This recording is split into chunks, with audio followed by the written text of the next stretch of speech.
Hello everyone, hope you're doing well and still gaming. I had a fantastic game yesterday of Can't Stop with my wife, who is excellent. She beat me. So we're going to dive into a two-player game today, maybe do a 3-4 player game further down the line, but a nice quick game of Can't Stop. Let's see how we get along. So create a new table, create. We'll go into normal mode just because you get more competitive players, normal speed, 2 players, restrict table access, no restrictions. So let's only play with players with good reputation. Looks like there'll be a lot of people who are there. And shall we take out the masters and the experts this time? So we've got a chance at winning. I just played somebody at 499 strength on King Domino and lost.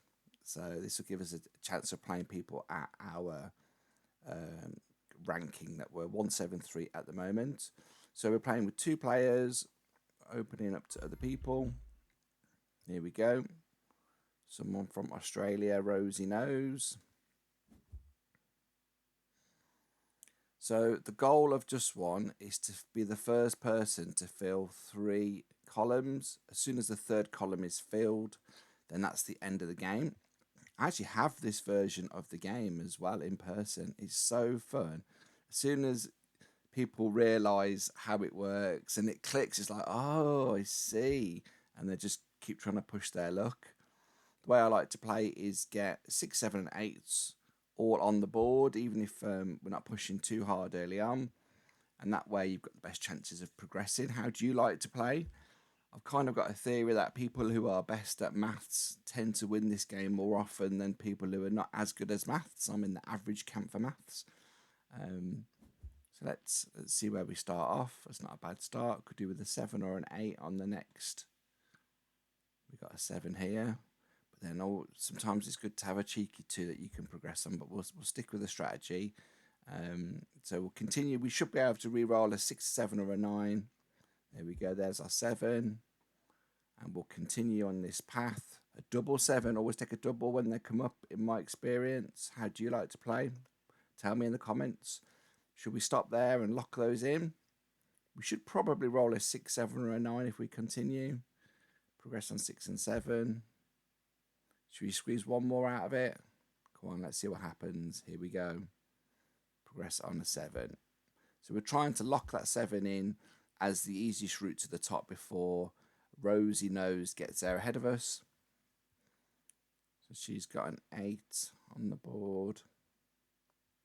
It's an old game, but a good design. I think it's the first game on Board Game Arena it makes you play, and you have to wrap your head around it when you join. I don't know if that's still the case actually. Whether Asmodee make you get into the game and get your account, and this is the first game you play. That's how it used to be when I joined. Almost hit the stop button. Then I've done that before. 5 and 7, 8s and 4s, 5 and 7. Let's get another one on the board as a backup. If you're only playing with 3 on the board, you'll probably end up struggling. I feel like we're in a good location there. So we're going to stop there. Rosie Nose is in green.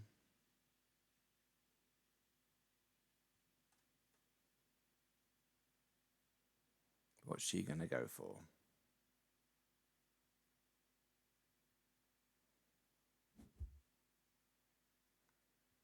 7 and a 3. It's hard. Sometimes the choices, especially when the columns start going, the choices can be really difficult as to which way to lean. Again, I like to be a little bit sly, and if I can get a 12 out there or a 2, they do come up from time to time, and you can sneakily finish the game on an unlikely number. So they're really going to have to push on 7s if they want to progress. So they have to go for a 3 here. They might get there on their 3. 7. If she stops there, she's locked those in. Yeah, there we go. So I don't have much choice between 8 and 6, 6 and 8. That's fine. So we've got another 8 there, providing I can stop in time. Should we do a cheeky 12? Let's do a 12. There we go. I'll give this person a chance. They're a little bit behind, so we'll stop there. All we've done now, we've added 2 more chances in the columns to get to the top of the board. 7's on track. 12 looks close, but it doesn't come out very often. So we'll see. Oh, they can get 7. Get 7 out now and push as hard as they can. They could overtake and win the 7-9. It's interesting in a 2-player game to be able to see how far you can actually push your luck.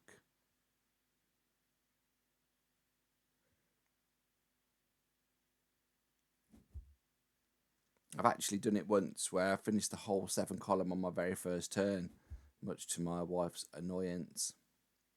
So they're working on 6, 7, 8s. We've got a good spread ourselves. They're still going 7 and 8s. Look, she's had 1, 2, 3, 4, 5, 6, 7 turns. Is she going to keep going? Everybody meet Honey. This is our schnoodle. I know. What are we doing now, Honey? We're going to go 7 and 8. 7 and a 6. They look like to be in the lead, don't they? You can always gamble a little bit when you've got 1 outside of the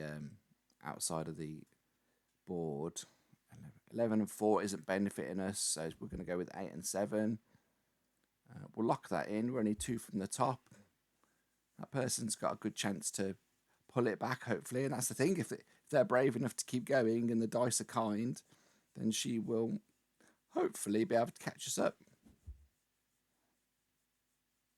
2 more out. Be brave, rosy nose. Push it as hard as you can. So we took 5 rolls in the last one. So they got to be going for a similar sort of number, maybe 6. Oh, a 2. That's good. Good decision. Here we go. All right, Honey. Let's see what we can do to win this game. 10 and 12. Oh, I said always take a double, didn't I? But I'm on 12s. I'm not on 10. Let's go with double 11. Still got 2 to the side, which is great. Continue. 10s are out. 6s and 8s. That's my best bet at the moment. We'll continue that. That's lucky, isn't it? What are the chances of me rolling a 6, an 8, or 11? Probably above average. Progress on a 6. We're going to stop there. We're just hopefully teeing ourselves up that we can. We've got 2 or 3 ready to finish. We don't have to push it all the way every time. It can be very detrimental. If you get 2 failures as you're progressing, sometimes you can fail on your first roll. A couple of failures can be a massive setback in this game. Also gives you a lot of time to make decisions. Splendor's 2 minutes, but this is 3.5 minutes to make a decision. This is a lot of time for a simple dice game. Come on, Rosy Nose, you're doing great. 3 from 9, okay, that's interesting. Rolling the 6, 9, or 11 is going to be tricky. Double 6. Okie dokie. Just trying to lock the 9s out. We're doing badly on 9s, so probably not going to be too damaging. Just chose to stop. Okay. So double 8s. Oh, we're miles down on the 8s. 9 and 7. We're going to take that for the 7. We'll continue. Is there another 7? 4 and 9. 8 and 5. Dear, oh dear. We're not getting the numbers we need. We'll continue to hopefully get a 7 and then we'll stop. Whew. That was lucky. Fantastic. So we've locked that 7s down so nobody can use 7s anymore. 7s won't even appear on the roll as an option. 8, 9s.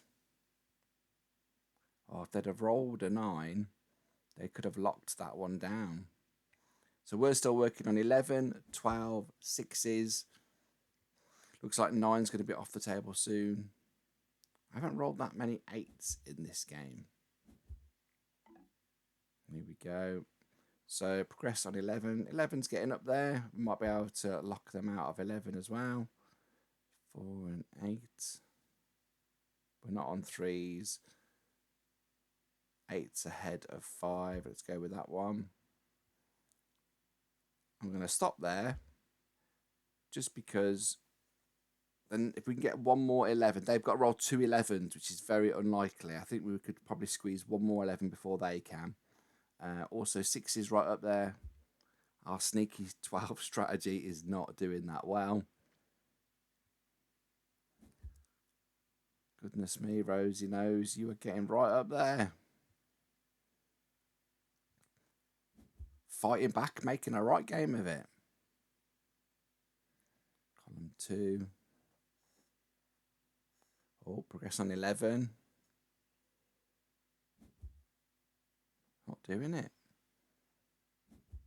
Flying up the 8s. I'm in danger now. So 6s. Let's take the 6 because we're nearly there. Continue. Take the double 6. 8 and 4. We'll take that because it still leaves us the 2 on the side to do other stuff. So there's nothing that we can go with that doesn't add up. 12 and 5. So we'll stop there to lock in our second one. 11 and 12. We've got 2 chances of getting there. They've got 2. That would be a good one for them, but they're starting again on 5s. 3 and 4 would also be good for her.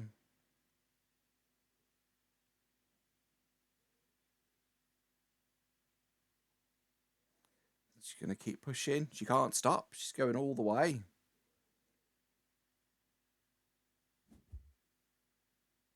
Oh, my word, that's good for them. She's about to lock down 8s. She'll have to stop at 8. She won't risk it. So it's a race now between 3s, 11 and 12 being rolled. We should have got my 8s a little bit higher in this game, but it wasn't meant to be.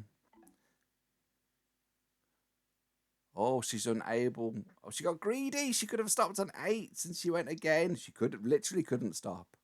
So 5 and 10, what does that do for me? Not a lot. Well, let's see if we can overtake on 8s then. Continue. 10 and 4. Oh my gosh, not a lot of choice. Let's keep going. Progress on 11. This is it for the win. We don't need to continue, so we will stop there. We snuck a win. Hopefully, they won't lose too many points as a result. 10 victories. There we go. Good to get my practice in after losing yesterday. Hope you enjoyed the video. And if you've got any thoughts about being better at maths versus the correlation between the probabilities of getting up the tracks faster, I'd be interested to hear your theories. Thanks for joining me. See you in the next video. Bye.